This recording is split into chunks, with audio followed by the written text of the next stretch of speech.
Good afternoon. My name is Jeff Sabados. I have the pleasure today of introducing Admiral Brian Losey today for the CVB Summit Keynote talk, Advancing PTSD Treatment, a Veteran's Perspective. I had the honor of first meeting Brian in Afghanistan in early 2002, when the wars were just starting and people were still asking, what is a Navy SEAL doing in Afghanistan? Shouldn't you be on a boat? I must have got that question about 5 to 6 times.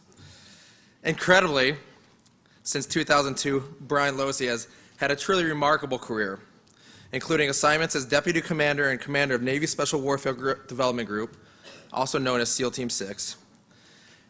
He also served in the Executive Office of the President as a Director on the National Security Council staff, bridging both President Bush's administration and President Obama's administration.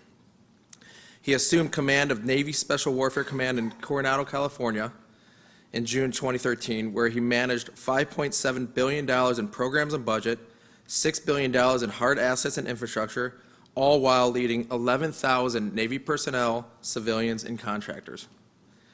The Navy Special Warfare Command is the highest command of the U.S. Navy SEALs, where Brian was ultimately in charge of training, equipping, and deploying all Navy SEALs for operations throughout the globe.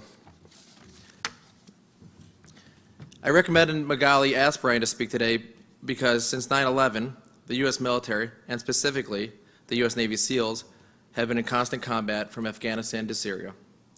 Over the past 15 years, approximately 80 men have lost their lives and many, many more have been wounded in battle. For the United States Navy SEAL community, Brian has seen countless SEALs come home with the visible and invisible wounds of war and has had to make countless phone calls to wives and now widows that their husbands would not be coming home. Alongside the challenges of making those phone calls were the challenges of the impact of PTS and TBI for current SEAL members and platoons and at SEAL commands across the country and the globe. Oftentimes, SEALs come back from deployment, train, and go back out the door in 6 months. And Brian's leadership over the past 15 years was a key component of keeping the SEAL teams on track, overcoming the invisible wounds of battle with different approaches of PTS treatment, on the training range, in the fight, and oftentimes in home. Without a doubt, Brian has spent hundreds of hours examining and discussing numerous approaches to PTS, from building resiliency in our warfighters to providing the right treatment method for guys that have had all the symptoms of PTS, symptoms that actually increase effectiveness in battle. The increased intensity, the increase in startle response, the more on edge, all symptoms that are problematic at home but are an advantage when you're boarding a ship or taking down a bomb maker's house in Iraq. All the while, guys don't think they need the treatment, and certainly they don't want the stigma. Admiral William H. McRaven, who served as commanding officer of the Joint Special Operations Command, said, "I have known Losey for more than 30 years. He is without a doubt one of the finest officers with whom I have ever served. Over the past 15 years, no officer I know in the SEAL teams has given more to this country than Brian.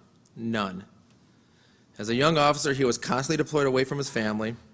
After 9/11, he was sent to Afghanistan in the early days to help fight the Taliban.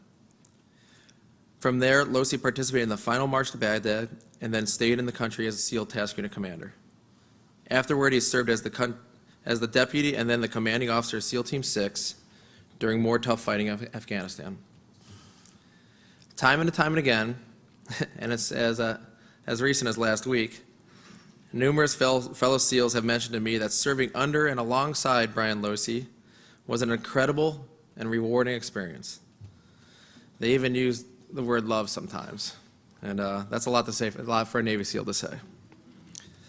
So, ladies and gentlemen, with great honor, please join me in thanking Admiral Brian Losey for his service of over 33 years, and welcome him here today to give a veteran's perspective on PTS care and treatment.